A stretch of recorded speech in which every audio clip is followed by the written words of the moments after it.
रतन टाटा ने दूरी बना ली और बचपन के दोस्त ने भी रिश्ता तोड़ दिया। बदनामी ने मुझे अकेला कर दिया। मैं अपनी माँ के अंतिम संस्कार में भी शामिल नहीं हो सका। मुझे देशद्रोही कहा गया, लेकिन मैंने अपनी जिंदगी की कमाई से एक साम्राज्य खड़ा किया था। राज ने सवाल किया, क्या आप भाग गए थे? मैं भागा नहीं था, मैं लीगली यूके में था।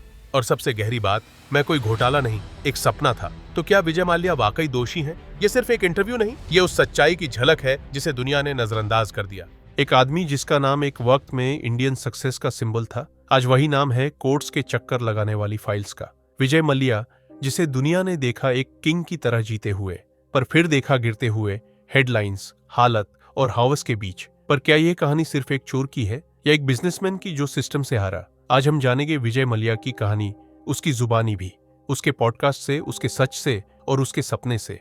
विजय विट्ठल माल्या का जन्म 18 दिसंबर 1955 को कोलकाता, पश्चिम बंगाल में हुआ।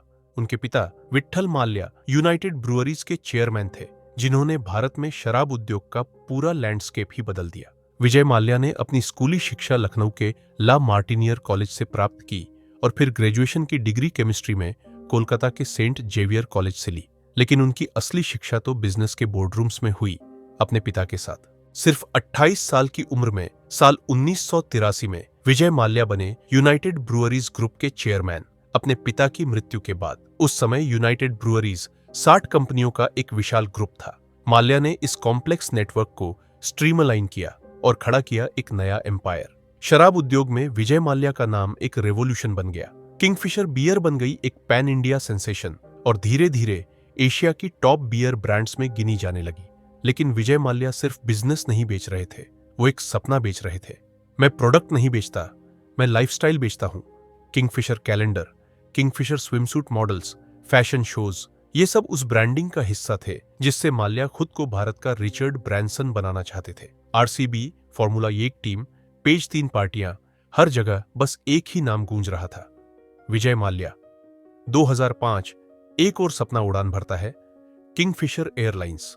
भारत में लग्जरी एविएशन का दौर शुरू करने का सपना लेकर आए थे माल्या। हमारे प्लेन्स में होंगे लाइव टीवी, पर्सनल स्क्रीन और शेफ के हाथों बना बढ़िया खाना। ऐसा अनुभव जो पहले कभी नहीं देखा गया। किंगफिशर एयरलाइंस ने इंडस्ट्री के लिए नए स्टैंडर्ड सेट किए और जनता को बहुत अच्छा लगा। लेकिन जब आप सपनों को जेट फ्यूल से उड़ाते हैं तो क्रैश का खतरा भी उतना ही बड़ा होता है। एयरलाइन इंडस्ट्री का हाई कॉस्ट मॉडल, बढ़ते फ्यूल प्राइस और गवर्नमेंट रेगुलेशंस ने किंगफिशर को घाटे में धकेल दिया। 2007 के बाद से कंपनी लगातार नुकसान में जाने लगी। फिर आया एक बड़ा फैसला, एयर डेक्कन को एक्वायर करना। माल्या ने तब कहा था, अगर मैं एयर डेक्कन ना खरीदता तो मेरी एयरलाइन कभी इंटरनेशनल नहीं बन सकती थी। लेकिन इस मर्जर ने उनके फाइनेंशियल्स को और भी कॉम्प्लिकेटेड बना दिया। साल 2010 तक किंगफिशर एयरलाइंस 9,000 करोड़ के कर्ज में डूब चुकी थी। यह loan state bank of India और अन्य सरकारी बैंकों से लिया गया और कई बार विजय माल्या के नाम और उनकी पर्सनल गारंटी पर। जब 2012 में एयरलाइन बंद हो गई तो हर तरफ सवाल उठने लगे, पैसा गया कहां? बैंकों ने कहा डिफॉल्ट, मीडिया ने कहा फ्रॉड, जनता ने कहा चोर। इंडिया का किंग ऑफ गुड टाइम्स बन गया था किंग ऑफ क्राइम्स। लंदन भाग गया विजय माल्या। क्या यह है इंडिया के अमीरों की मनमानी का सबसे बड़ा चेहरा? लेकिन माल्या ने हमेशा कहा, मैंने चोरी नहीं की, मैंने गारंटी देकर लोन लिया था। नुकसान हुआ लेकिन चोरी नहीं हुई। मैं चोरी करके नहीं गया, मैं पैसा लेकर नहीं भागा, मैंने गारंटी के आधार पर लोन लिया। जब कंपनी क्रैश हुई तो मैं जिम्मेदार था, लेकिन मुझे चोर कहना गलत है। मैं भारत आने को तैयार हूँ, बस इंसाफ हो, निष्पक्ष ट्रायल मिले। एक बिजनेसमैन जिसने ब्रांड बनाया, देश को एक सपना दिया, आज उसी पर लगे हैं करोड़ों के फ्रॉड, मनी लॉन्ड्रिंग और घोटाले के इल्जाम। क्या विजय माल्या सिस्टम का शिकार बने या सिस्टम को चकमा देकर अपने फायदे के लिए इस्तेमाल किया? 2012 तक हालात पूरी तरह से बिगड़ चुके थे। किंगफिशर एयरलाइंस ने कर्मचारियों को सैलरी देना बंद कर दिया, पायलट्स हड़ताल पर चले गए, डीजीसीए ने कंपनी का लाइसेंस सस्पेंड कर दिया। जब तक आम जनता को एयरलाइन बंद होने की खबर मिली तब तक 17 बैंकों के 9,000 करोड़ से ज्यादा डूब चुके थे। सीबीआई ने विजय माल्या के खिलाफ फ्रॉड का मामला दर्ज किया है। ईडी ने उनकी संपत्तियां जब्त करने का नोटिस जारी किया है। इंटरपोल रेड कॉर्नर नोटिस जारी। 2 मार्च 2016 विजय माल्या चुपचाप भारत से निकल जाते हैं और लंदन में बस जाते हैं और बताया गया कि ये पूरी योजना उनकी लीगल टीम के साथ पहले से तैयार की गई थी। ब्रिटेन में माल्या की जिंदगी किसी अपराधी जैसी नहीं, बल्कि एक रॉयल बिजनेस टाइकून जैसी दिखती है। 11 करोड़ 50 लाख पाउंड का lady walk estate, vintage cars, private events और यहां तक कि F1 पार्टियां, जहां भारत में एक आम आदमी EMI चुका रहा है, वहीं एक भगोड़ा लंदन में शैंपेन की चुस्कियां ले रहा था। इसने जनता के गुस्से को और भड़का दिया। 2016 के बाद CBI और ED ने विजय माल्या के खिलाफ कई मजबूत धाराएं लगाई। भारतीय दंड संहिता की धारा 420 के तहत, धोखाधड़ी धारा 120B के तहत, आपराधिक साजिश मनी लॉन्ड्रिंग रोक PMLA के तहत गंभीर आरोप मुख्य आरोप थे। लोन का दुरुपयोग, एयरक्राफ्ट किराए पर लेने के लिए फर्जी इनवॉइस फंड्स को विदेशों में ट्रांसफर करना, विमान खरीदने में जानबूझकर कीमतें बढ़ाकर बिल बनाना। यूके अधिकारियों ने 2017 में माल्या को गिरफ्तार भी किया, लेकिन कुछ ही घंटों में उन्हें जमानत मिल गई। इसके बाद लंदन के वेस्टमिंस्टर मजिस्ट्रेट कोर्ट में प्रत्यर्पण की सुनवाई शुरू हुई। माल्या ने कोर्ट में दावा किया, भारत में मुझे राजनीतिक बदले का सामना करना पड़ेगा। मेरे खिलाफ कोई ठोस आपराधिक मामला नहीं है। जो कुछ हुआ वो एक कॉरपोरेट फेलियर था। हाँ, पैसा डूबा, लेकिन मैंने चोरी नहीं की। अगर मुझे निष्पक्ष सुनवाई मिले तो मैं भारत आने को तैयार हूं। साल 2025 में विजय माल्या पहली बार खुलकर बोले, राज शमानी के पॉडकास्ट में। ये थी उस इंसान की झलक जिसे दुनिया ने अब तक सिर्फ एक भगोड़े के रूप में देखा था। मैं 70 के करीब हूं। हर दिन खबरों में बने रहना बहुत थका देने वाला है। मैं सिर्फ चाहता हूं कि सच सामने आए। मुझे विलेन मत बनाइए, मैं एक बिजनेसमैन हूं। विजय माल्या अपनी सफाई में बोले, जो पैसा लिया गया वो मेरी पर्सनल गारंटी पर था। बैंक के प्रतिनिधि भी मेरी पार्टियों में शामिल होते थे, तब किसी ने कोई आपत्ति नहीं जताई। भारत की न्याय व्यवस्था पर आज भी भारत का कानूनी सिस्टम इतना धीमा है कि अगर मैं दोषी भी होता तो भी फैसला आने में 10 साल लगते। जिंदगी का एक्साइल ग्लैमरस नहीं होता। जब आप अपने देश से दूर अकेले होते हैं, तब समझ आता है कि हर हेडलाइन के पीछे भी एक इंसान होता है। आज भी अगर विजय माल्या खबरों में आते हैं तो उसके साथ शुरू हो जाता है राजनीतिक ब्लेम गेम। कांग्रेस ने बीजेपी पर हमला बोला, माल्या तो बीजेपी के समय भागा, बीजेपी ने पलटवार किया। लोन तो कांग्रेस के वक्त दिए गए थे। यह तक कहा गया कि विजय माल्या ने चुनावी चंदा कई राजनीतिक पार्टियों को दिया था और सबने उनके गुड टाइम्स का भरपूर फायदा उठाया।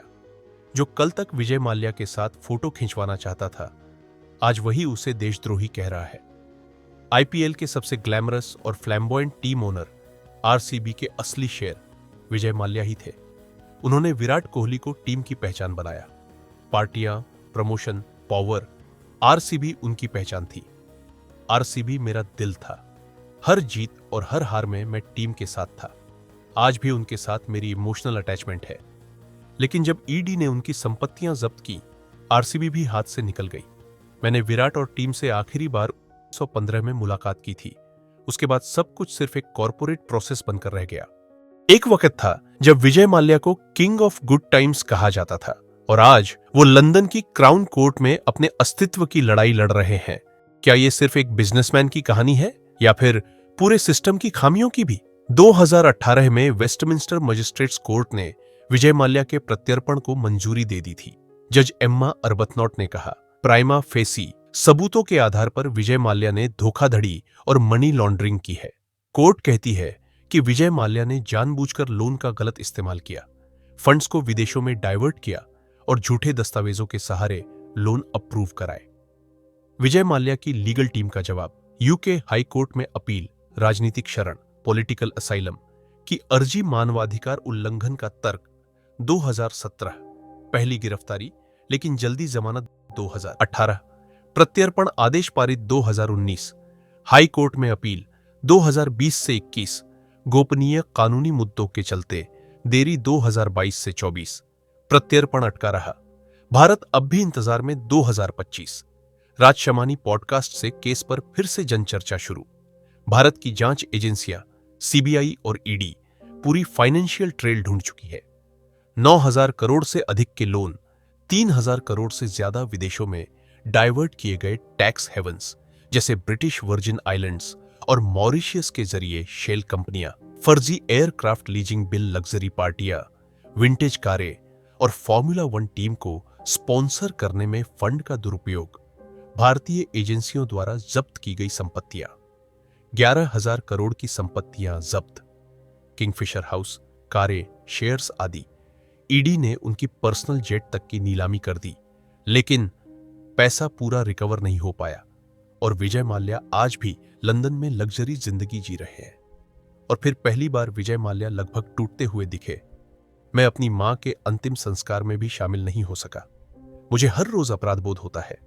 जो बिजनेस मैंने बनाया वो मेरा सपना था, घोटाला नहीं। मैं आज भी मानता हूं कि अगर सरकार ने उस वक्त थोड़ा साथ दिया होता तो किंगफिशर को बचाया जा सकता था। मुझे विलेन बना दिया गया, लेकिन क्या कोई यह पूछेगा कि सिस्टम की भूमिका क्या थी? मैं कोर्ट से सिर्फ एक बात कहना चाहता हूं, मुझे इंसाफ चाहिए, हमदर्दी नहीं। विजय माल्या के पतन के बाद जो लोग उनके सबसे करीबी माने जाते थे, उन्होंने भी दूरी बना ली। जिन इंडस्ट्रियलिस्ट्स ने किनारा कर लिया, रतन टाटा, माल्या के फ्लैम्बॉयंस पर आलोचना किरण मजूमदार शॉ, पूर्व डायरेक्टर, लेकिन बाद में दूरी डिएजियो यूके, फोर्स्ड बायआउट, 2016 में 500 करोड़ देकर माल्या को यूनाइटेड स्पिरिट्स से बाहर किया गया। It was a clean exit but a costly one. जिस सिस्टम ने विजय माल्या को बनाया, उसी सिस्टम ने उनके विनाश की पटकथा भी लिख दी। भारत में माल्या को लेकर पब्लिक ओपिनियन आज भी बटा हुआ है। 60% लोग उन्हें भगोड़ा अरबपति मानते हैं, 30% कहते हैं उन्हें फेयर ट्रायल मिलना चाहिए, 10% आज भी उनके स्टाइल और विजन के कायल हैं। भाई, सच्चाई बोल रहा है। हर बिजनेस में रिस्क होता है। किंगफिशर ने इंडियन एविएशन को नया रंग दिया था, लेकिन 9,000 करोड़ का घाटा कोई मजाक नहीं है। 2025 के मध्य तक स्पेकुलेशन तेज हो गया। क्या अब यूके सच में माल्या को भारत भेजेगा? क्या यह भारत सरकार के लिए एक बड़ी राजनीतिक जीत होगी, या माल्या फिर किसी लीगल लूपहोल से निकल जाएंगे? सुप्रीम कोर्ट ऑफ इंडिया 2022 ने आदेश दिया था, विजय माल्या को व्यक्तिगत रूप से कोर्ट में पेश होने का समन, कंटेम्प्ट ऑफ कोर्ट का चार्ज, लेकिन अभी तक यूके कोर्ट्स प्रत्यर्पण आदेश को लागू नहीं कर पाए हैं। Corporate risk criminal intent business fail हुआ, इसका मतलब यह नहीं कि मैं अपराधी बन गया। माल्या सिस्टम की खामियां बिना सख्त निगरानी के इतने बड़े लोन कैसे पास हो गए? इंटरनेशनल प्रत्यर्पण वर्षों ले लेता है। इसमें डिप्लोमेसी, ह्यूमन राइट्स और लीगल डॉक्यूमेंटेशन सब शामिल होते हैं। पॉडकास्ट के अंत में राज शमानी ने माल्या से पूछा, अगर आपको दोबारा मौका मिले तो क्या आप भारत लौटना चाहेंगे? अगर मुझे वाकई निष्पक्ष सुनवाई का भरोसा दिया जाए तो हां, मैं जरूर वापस आना चाहूंगा। मैं हमेशा से एक बिजनेसमैन रहा हूं, भगोड़ा नहीं। मैं चाहता हूं कि लोग मुझे एक स्कैमर के रूप में याद न करें। मैं चाहता हूं कि लोग मुझे विजनरी बिजनेसमैन के रूप में याद करें। क्या विजय माल्या एक घोटालेबाज थे या सिर्फ एक एम्बिशियस बिजनेसमैन? क्या वो देश के लिए शर्म बन गए या फिर सिस्टम की खामियों का शिकार थे? अब यह फैसला सिर्फ अदालतों का नहीं, बल्कि जनता का भी होगा। अगर आपको लगता है कि विजय माल्या की कहानी एक सीख है, तो इस वीडियो को लाइक करें, शेयर करें और कमेंट करके हमें बताएं कि आप क्या सोचते हैं। और हां, सब्सक्राइब करना ना भूलें।